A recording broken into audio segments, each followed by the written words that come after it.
Difficulty, so hopefully all of you can hear us loud and clear. Welcome to Star Ladder I-League Series 13. We've got E-Wolves versus Digital Chaos, a match I think we're all pretty dang excited for on the Americas stream. It's a best of three. We're going to be jumping right into it because we've got some bans and picks going out. Of course, Doom banned, Alk. And just so you folks know, that is 1437 standing in for Digital Chaos while they're looking for their fifth. So we're going to be seeing more mercenary action coming out from him. So, Reserve time. and yeah, by the way, apparently I will just do this draft solo because poor Lyrical just fixing his mic just broke. You know how it is, cat chewing on it or whatever. But either way, I think a lot of these picks and bans look pretty standard. But this means that Darkseer is in the pool, and we're also going to be having Wyvern, Dazzle, a lot of those strong heroes out. And yeah, it's the Wyvern first pick for E-Wolves. Never fear, I'm back. There we go. I've done it. Okay, excellent. There we go. Okay, so ladies and gentlemen, boys and girls, sorry about that one. We are here, Elite Wolves versus DC in the Starladder North American playoffs. Very sorry about that. There was a couple of quick problems that ended up coming out. My mic died in front of my face, and that was awful. At Lyrical Dota, at Llama Down Under doing this one again. Yeah, sorry. that might help. Sorry. Yeah, but yeah, it's looking pretty standard. Something I'm really interested to see. Elite Wolves tend to, they overall, when you look at all of the matches they've ever played as a team and some of these players, they pick earlier lineups. And so I'm really interested to see what they go for here because DC has a lot of really experienced players on it.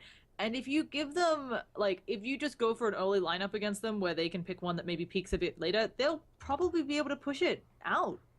Yeah, definitely. I feel like it's definitely one of those moments here where you sort of value experience in the late game always, and late game decision making is going to end up deciding those games, how they end up turning out. I think that Winter Wyvern is probably one of the heroes that does scale best into the late game, and while you can't really undervalue the amount of experience that somebody ends up happening, if you do end up just drafting those heroes to be able to scale well into that late game, you're going to have a good time. So the Darkseer Dazzle combo gives you a lot of sustainability. Obviously, if you end up going for that Darkseer, you can tend to go for a mechanism relatively early, and I wouldn't entirely be surprised to see Elite Wolves maybe think about going for that Ancient Apparition at a later stage in this game, particularly when you combo that up with the Winter Wyvern. It's just such a great sped up for that spell. And they're going to start out with the Gyrocopter first, so another great one there. So pretty great. Curious to see where they end up going with the next set of bans, and I think that I don't know. I guess if they're going to go for the Ancient Apparition, it seems like they would have gone for it second. That does leave you a little bit light on your disables at the early stages. Yeah, and it's something where with the Alk already, the Alk's banned out, maybe folks will decide not to go for the AA here, but you still have to be careful because Digital Chaos could just be picking a Huskar, right? They've got the Dazzle. Darkseer, well, Huskar doesn't have great synergy as a carry there. I mean, Huskar can be your one carry, and then maybe you go with an Ember Spirit, who's actually your real carry, who Huskar just makes a lot of space for by continually life-breaking people. So lots of options there. As you said, A might come out, but they got some bans. Maybe it's just going to be time for them to ban some strong carries that, as you said, they don't have the lockdown for. So Yeah, Phantom Lancer, Anti-Mage, or the Bane. Everybody loves the Bane. Everybody loves Bane. Why not? It's something that's interesting always. There's that option, considering that we've been seeing it more and more, even at the Frankfurt majors, people run in Huskar almost continuously. It's just something that you always have to account for in your draft, and with a Gyrocopter in particular, who relies a lot upon his early game magical damage to be able to nuke somebody down. If you've got a hero with the Berserker's Blood going, I mean, you're not going to be able to take him down that way. We do end up seeing DC take away a bit of the cheese with the Broodmother already taken out of the pool, and I wouldn't be surprised to see Elite Wolves ban out the Huskar here, particularly with the Broodmother, another hero that can counter Huskar in lane because of just the single target focus that he has. And it's upsetting to me that we're getting into the stages now where you're having to talk about sort of second phasing banning the Huskar constantly, but they're going to take out the Spear Breaker instead. I mean, it's also something where Elite Wolves, as I said, they're one of the teams that does some earlier lineups. They're also one of the few teams that actually still run Chen, and they run stuff that's maybe a bit out there compared to other teams. They've run the Legion Commander mid a few times, I think. They'll run the Chen. They'll run Ogre Magi heroes that I don't think are terribly picked in this meta. So Yeah, and I think that Ogre and those other type of heroes, sometimes you see the Undying, they end up getting thrown on in there to that mid lane to mess around with those heroes a little bit. They do end up banning out that Ancient Apparition last. And I was saying that, it's a lot of sustain that you see out of DC. It seems to make sense that they might want to take that hero out of the pool. Of course, if Elite Wolves did do that, then you end up running the situation where you don't have as much lockdown.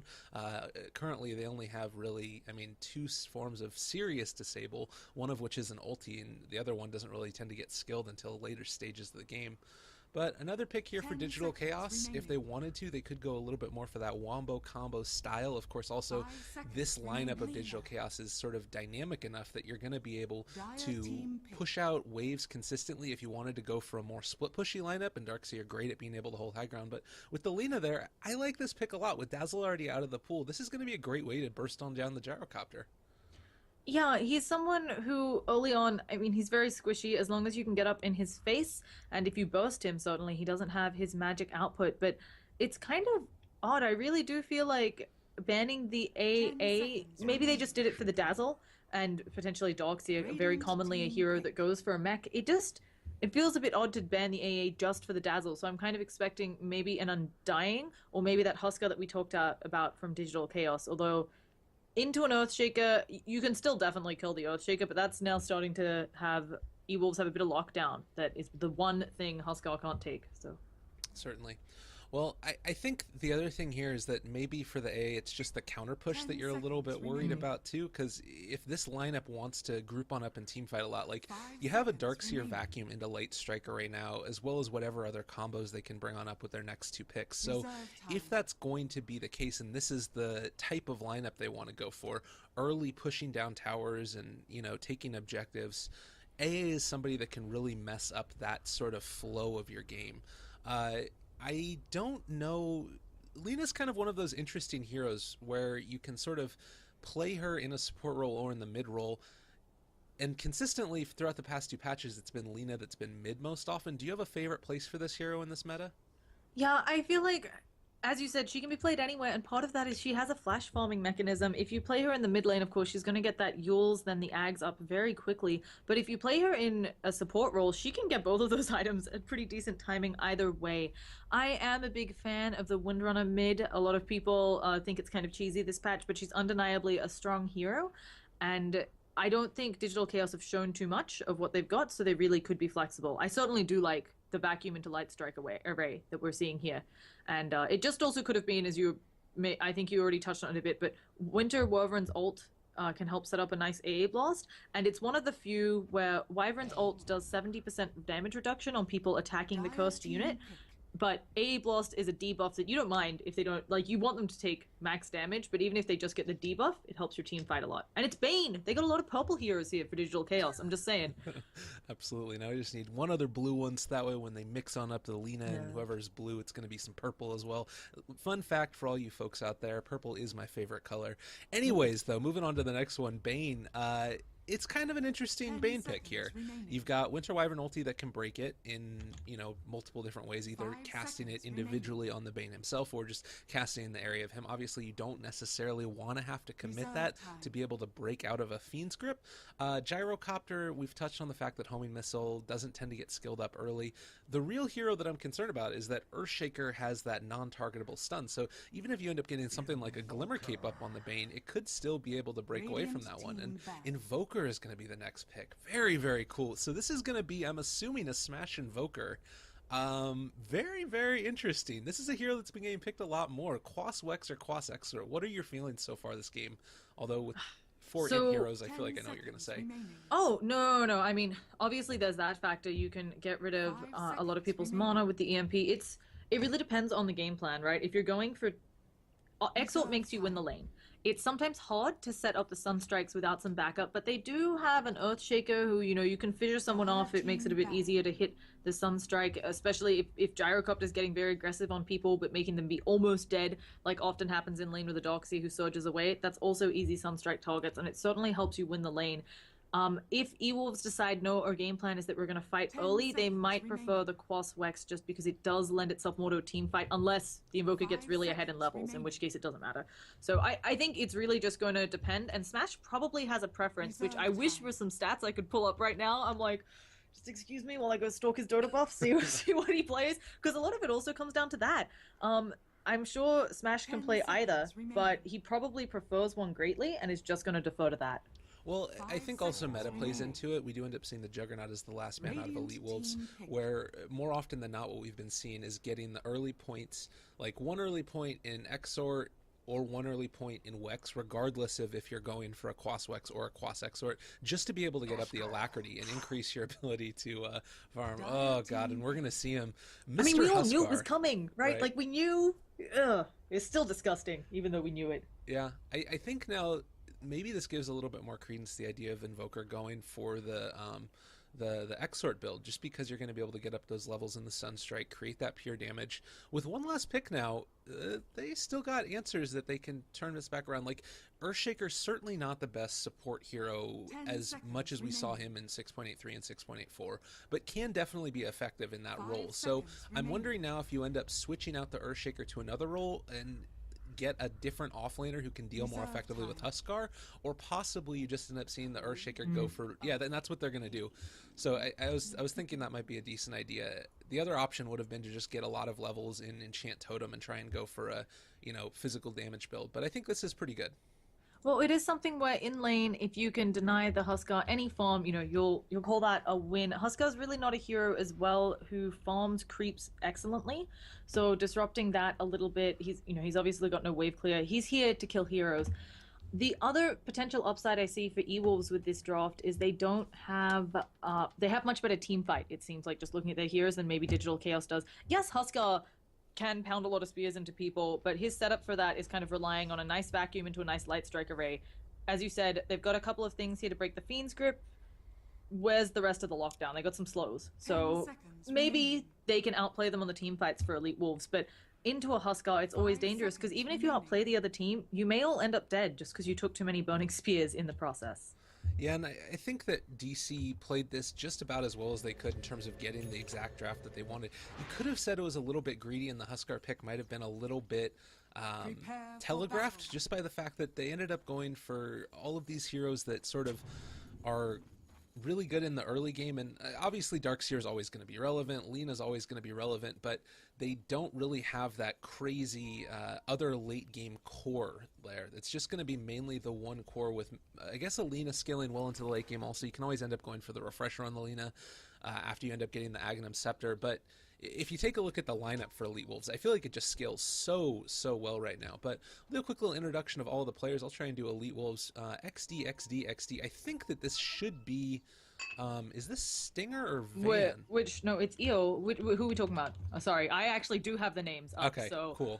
Who were you asking about? The Gyro or? Well, actually, we're going to get a little bit of engagement down here on the bottom lane as TC ends up getting found out. He's going to get the fissure applied to him. This isn't the way you want to start your Huskar game. There's 3 people hit by the Light Strike right now, and suddenly turning it back around. Masuko ends up going down. That's going to be first blood going the way of the Bane. Queen of Pain gets the kill on the Huskar in the end, and now Mystico getting chased on out of here by the Bane and the Dazzle. If they're able to get the good angle on him, they might be able to get one last hit. They need 2 to be able to get it. The slow being applied, but there's the Brain Sap, and that's going to be another kill. Now Queen of Pain just has to run away in fear as her nightmares have become real. Bane just causing trouble for her. Yeah, and even though the Huskar went down, TC getting off to a great start. Like, he's pretty dang happy with that.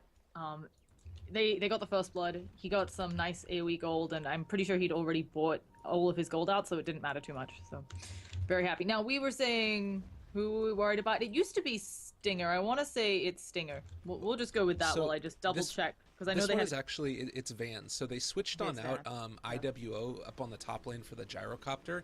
And he's been the one that just got brought in recently. It's also worth noting that we do have a 2-man smoke going on through the jungle with the Winter Wyvern and the Earthshaker roaming on in on the backside. So this is Queen of Pain getting zoned out by the Bane. And it looks like they might try and wrap around here. Do you think they can find this kill? I think it's really ambitious here. Yeah, the Bane's far out. I mean, they're not going to find it on the Huskar. It looks like, they're going for it. Bane is just dead. They don't even need the smoke. A Fissure on the wrong side, actually, but their ranged heroes, can they get it with the Optic? They need one more auto, and that's going to be it. Unfortunate on the Fissure there. So, yeah, and as you're right, it looks like Stinger was removed. Iwo now playing on the hard carry role. This is kind of interesting because it makes all the stats moot. I was going to mention Van, of course, does have a somewhat famous gyrocopter in the scene, and oh, we don't have time to talk. No, it looks like it'll just be some dewarding shenanigans, no actual engagement. But yeah, Van's gyro pretty famous, and so not gonna have any stats on Ewo's.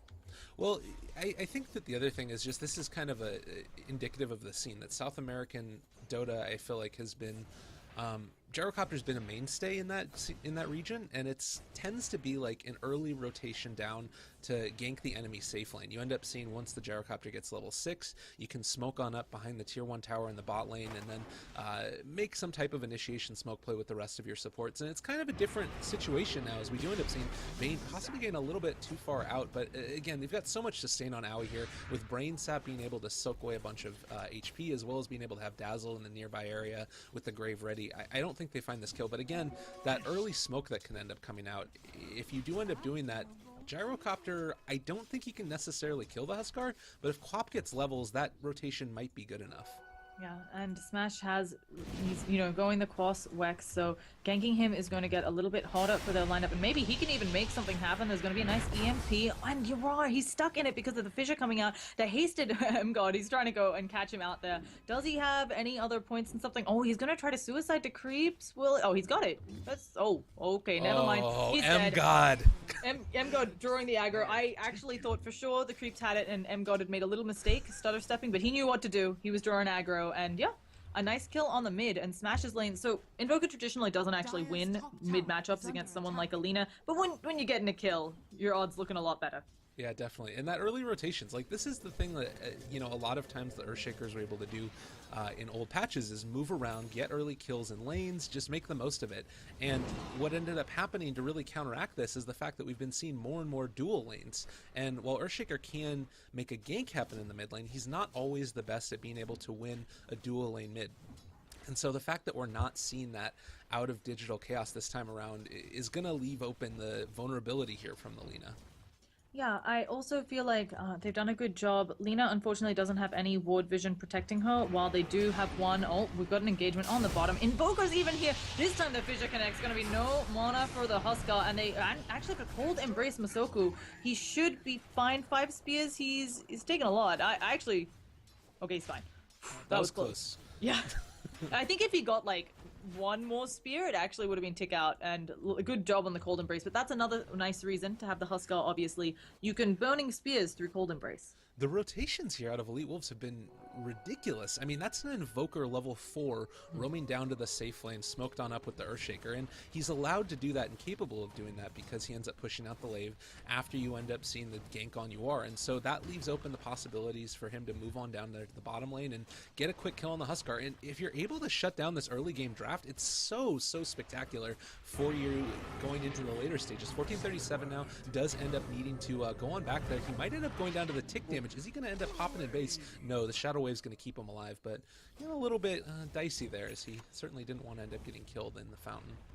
And we can see, even with the early kill, Invoker having a really hard time CSing. Part of that is because he actually left the lane, but also just look at the damage difference. This is part of the power of why people go Invoker Exort. You get so much more damage, and this Invoker is sitting at, 65 damage, while your War is already at 72. It's not easy. And will this gank connect? Because they want it. Oh, there's the EMP, the tornado as well. Even Quap is here. These rotations coming out. Bane gonna see if she can maybe get something onto the Queen of Pain, but I think Quap just gonna walk away. Owie's trying to go for the Nightmare, but he's not able to. It's nighttime. No vision.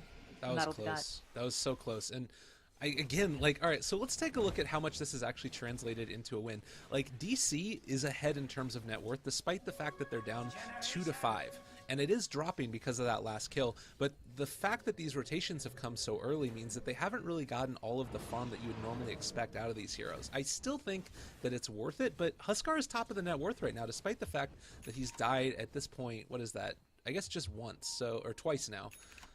One of them being an early kill. I don't know, a little bit crazy to me that that's happened with all these rotations.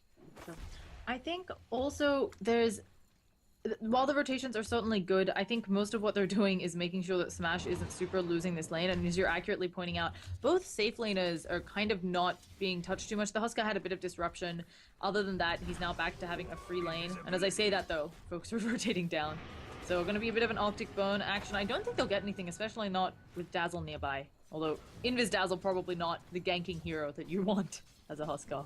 No, he's not going to be able to find a kill here, but at least is going to be able to mess around a little bit more.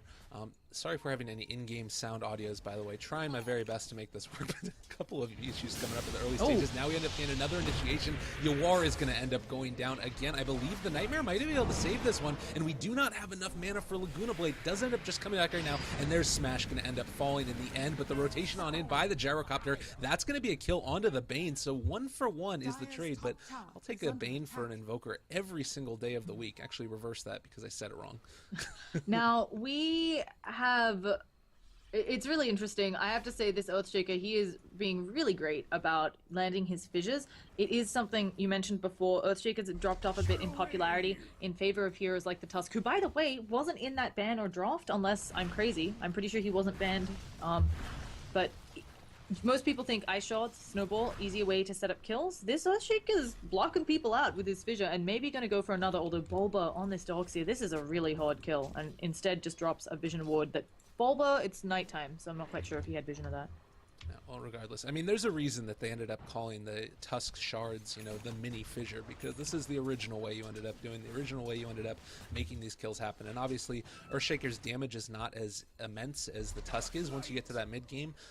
But if he's able to get that Blink Dagger, all of a sudden your damage curve peaks way, way up. And I think that E-Wolves have a great lineup for being able to sort of secure themselves the high ground. They're not going to get broken very easily by the side of DC because you've got, Sonic Wave. If we do end up seeing the Queen of Pain go for an Aghanim Scepter this game, I don't know, do you think that that's the item here? I feel like it's pretty necessary deal with the Huskar.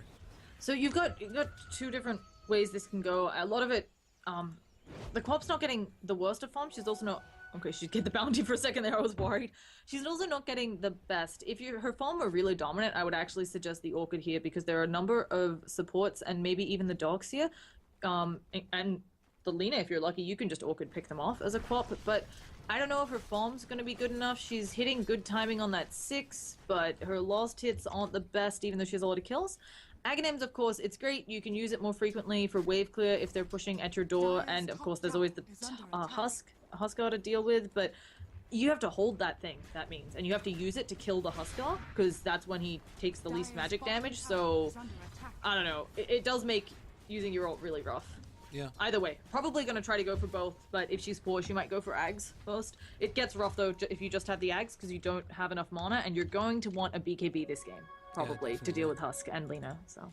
Yeah, it's definitely a pretty scary situation to be running into all this match with him. If we do end up having a couple more rotations down here towards the bot lane, I'm not exactly sure why IWO is here. I think that he's expecting a gank in the mid lane, maybe, and hoping to try and turn that back around, but... With all of the heroes here, actually, they are going to be able to find out the Earthshaker now. Laguna Blade committed. There's going to be the Brain Sap and a quick kill as Bane picks that one up on the Earthshaker there. Definitely a little bit scary, and while he has roamed around and been able to get a decent amount, he is only sitting on brown boots as well as that magic stick, and is a long ways away from picking up any type of Blink Dagger. Currently the second lowest in terms of net worth in this game. Also, level 4, it's not uncommon with the amount these supports are roaming, so a lot of the supports are low here, but, Wyvern has a super important ult, of course, the Echo Slam, even before you have the Blink, is fantastic. The Weave, great spell, Bane's Fiend's Grip, I mean, these supports need their 6s, and whichever side hits them first, we're going to see probably a few quick pickoffs because of that, so... Yeah. Also, this game is really close. I want to stress that. You talked about it. We're 4-6. That's relatively even in the grand scheme of things, but we're also within a 1,000 gold and experience lead for both sides, so both teams doing really well. Quap is thinking about it. She really wants to go for this one. 290 pure damage is the what we're looking for here, but I don't think the Huskar is going to drop on down to that. Worth noting also in the top lane, they're pushing on out this creep wave, trying to apply a little bit of pressure to the tier 1, but the tower is finally down now by the Huskar. Quap's trying to get bait when he'll omelet toggle and she misses.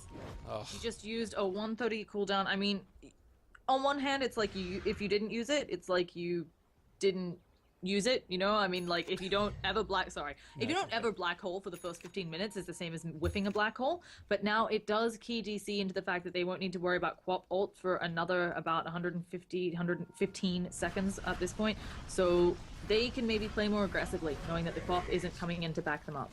I wonder almost if at that point Huskar was sort of expecting Quap to come out, because she wasn't showing anywhere else on the map there isn't really anywhere else that you would expect the Queen of Pain to be, and just to be able to have that presence of mind to know to turn off the armlet toggle right before the wave ends up coming on in. Meanwhile, we do have Bulba continuing to try and farm on out this hard camp over here with Dazzle in the area as well. There's going to be the Invoker jumping in, able to get the EMP off. Bulba dropping pretty low, doesn't end up committing the Winter's Curse for this one as well. Nice Fissure going to be able to connect onto the Dazzle, but I don't think that they find that kill. Unfortunately, MGod not able to block off there. But 4 heroes rotating on in and able to take on out that Darkseer. Not the worst thing in the world for a 600 gold change. And it's one of those things where, again, early Winter's Curse usage, totally fine, they got the kill, and especially since they rotated 4 heroes there, they needed to get something, otherwise the rotation becomes almost worthless. So a nice job by them getting that on up. You know, I talked about the fact that I felt like we are going to see an early point in Exort just to be able to get the level and alacrity up for E-Wolves, but now that I'm looking at this lineup a little bit more, it's not necessarily the best. If you're going to be going for Quas Wex, all that the extra point, all the fact that you get from alacrity is bonus attack speed, which Gyrocopter doesn't care that much about. If Smash was going for an Exort build, then definitely he would want to be able to get that early point in Wex, so that way he boosts up the damage. But I like this, just to be able to, increase the amount that you get from the EMP, the duration of the tornadoes. I think this is the right build here by Smash. Yeah. It's the damage. Oh, let's see what we've got. Okay, that was it. It's the duration, the distance of the tornado. It's the damage on the tornado, as you said. It's the EMP mono drain. You can't necessarily split it in this case, and maybe you can argue it would help a bit later against the Huskar, but if you can just avoid those fights until Invoker gets the bomb or the levels more accurately that he needs, you're going to be good. Nice big Ancient stack coming out for going to be cleared by the Gyrocopter at some point. Whoa. But okay, that's an invisible Dazzle. I was a bit worried. Yeah, definitely. You don't want to be running on into the jungle in the middle of an Invoker and everybody else there. So he is quietly going to scoot on away from the rest of those foes. And Aoi down here in the bottom lane, getting solo experience, is now level 6, working his way towards level 7. And Bane is definitely one of those heroes that can scale incredibly well with the amount of damage that he does. As soon as he gets that level 7, it's going to be a 300 pure damage nuke. On top of that, a 14-second cooldown. You can use those twice in a fight if you're able to get the amount of mana to do it, and with those, arcane boots, he's going to be able to make that happen. Also worth noting, they're able to sort of at least slow down the stack a little bit. I'm assuming that we're going to see Io move back on in there once the flat cannon comes off of cooldown and finish off that stack.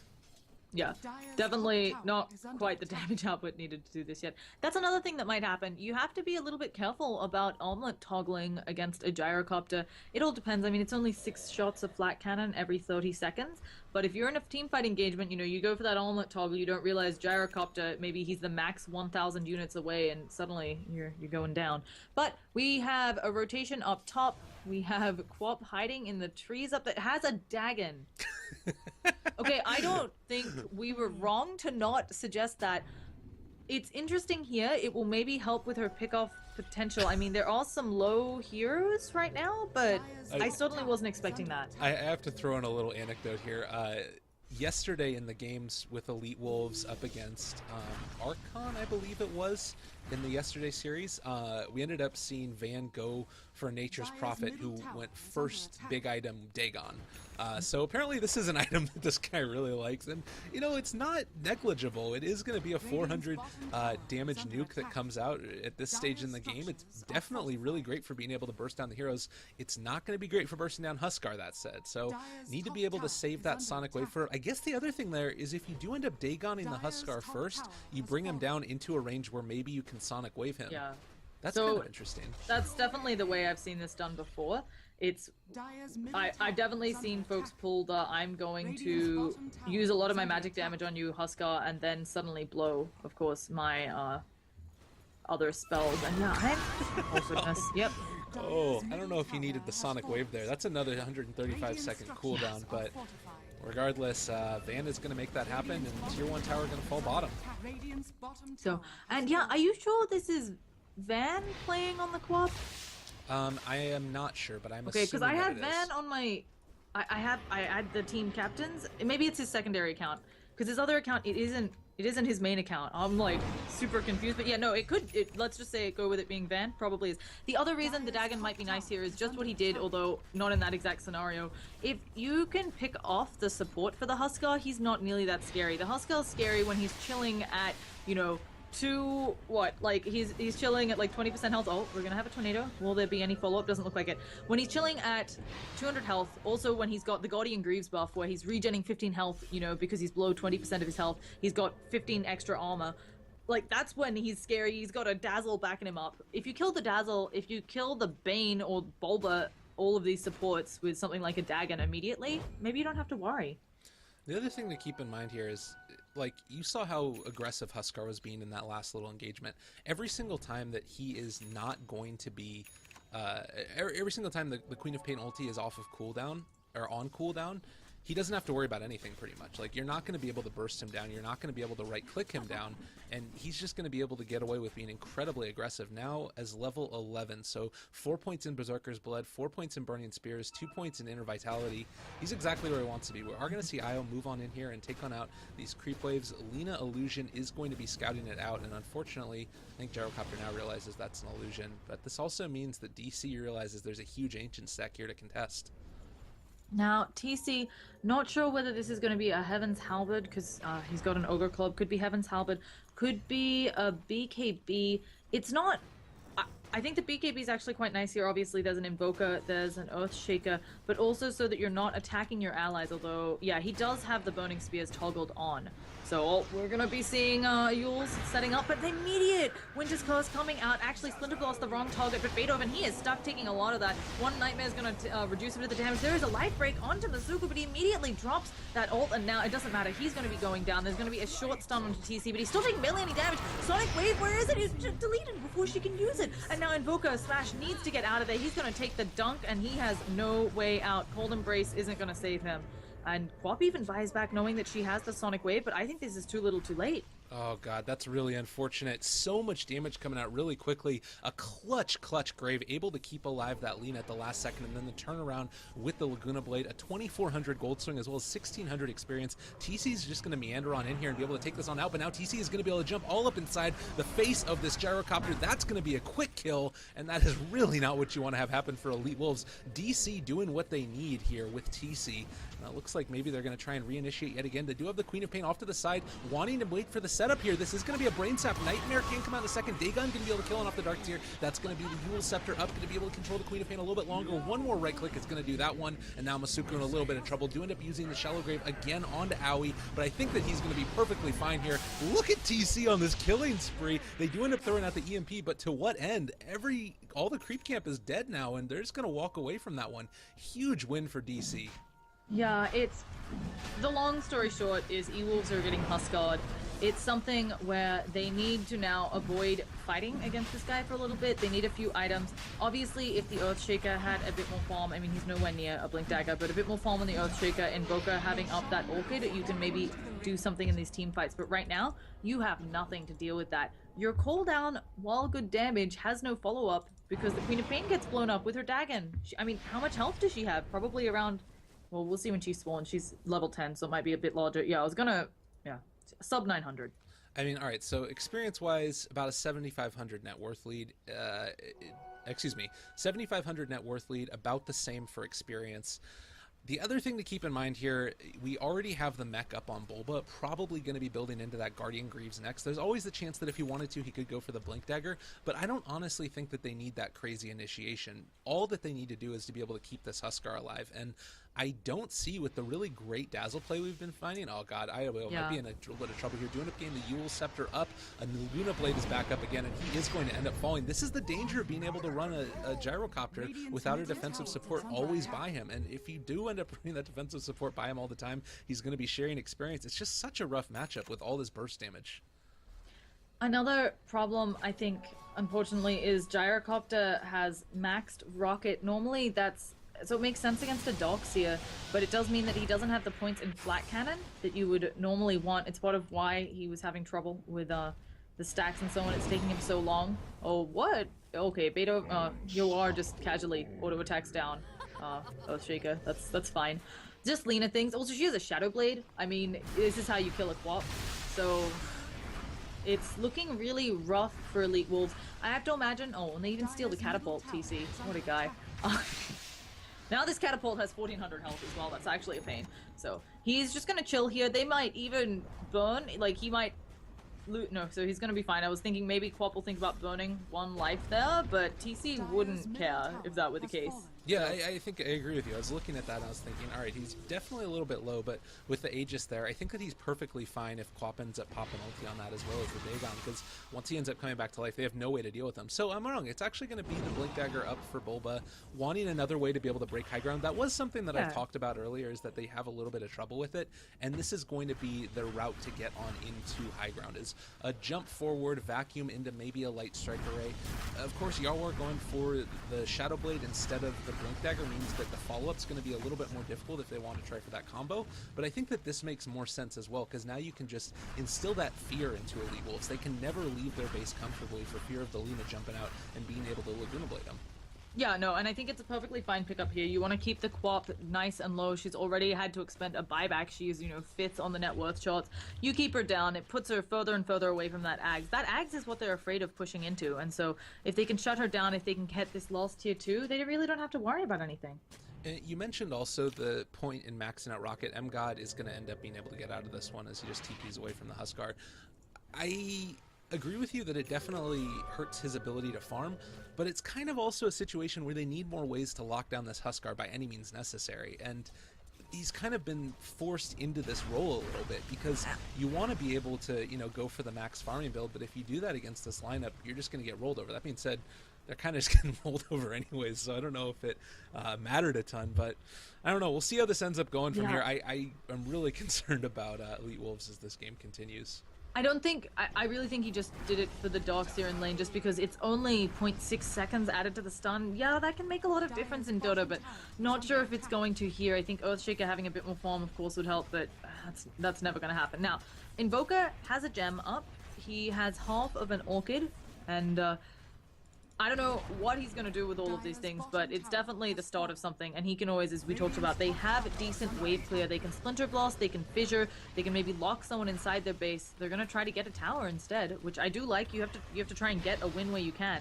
The bigger problem here is that Elite Wolves aren't here to be able to defend against this. I mean, they can commit the Winter's Curse for this, but everybody's TPing in. It's going to take a little bit longer for them to get here. Gyrocopter now tossing on out that rocket. They do also have the EMP that's going to come out, but he's going to be back in just a second. Even if they end up bringing him down, Fissure going to connect onto TC. But look at the sustain. Oh gosh, they actually need to wait a few. If they can wait like 30 seconds, they're going to lose the tower. But if they could wait 30 seconds, he wouldn't have the Aegis anymore. It's very close for TC with the timing on this Aegis going down. And it's, how long does he have? Okay, yeah, he has like 20 seconds. So if they can time this right, they might be able to get both of his lives, but it's not looking like that's going to be the case.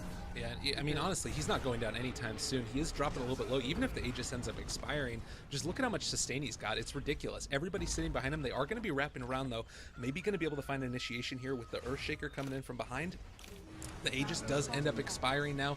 Maybe going to be able to find this kill. He is really, really far in there, but at the same time, the rest of Elite Wolves is not in a position to be able to follow this back up. Gyrocopter ends up getting hit by the Light Strike Array. If they back out right now, they're going to end up running on the Earthshaker. Nice there, Bulba, but he gets saved in the end. Shallow Grave doing what it needs. That's going to be a Fiend's Grip in on top of the Quap, taking damage from the illusions. M-God is running on through him, but what can he do? He is just a lonely Earthshaker without an Echo Slam, and meanwhile, up in the base, DC is just ripping on through that Gyrocopter. So much damage. Armlet toggling for victory.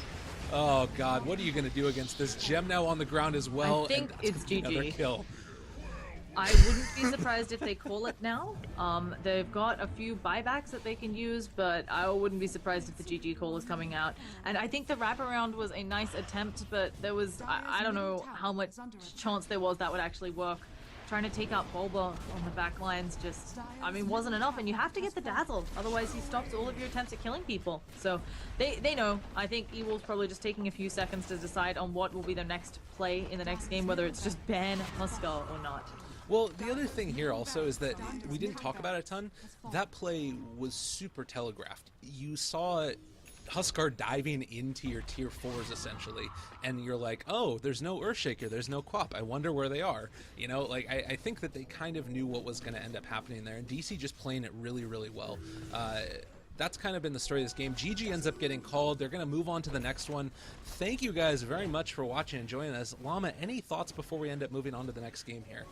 I think it was pretty obvious that the Huskar was coming out. I think maybe E-Wolves weren't expecting it because it wasn't that fourth pick, it was the fifth instead, or they thought that they had a strategy to play against it, right? We also don't know. This could be Ewolf saying, let's actually test our mettle against a Huskar. We've seen teams do that before.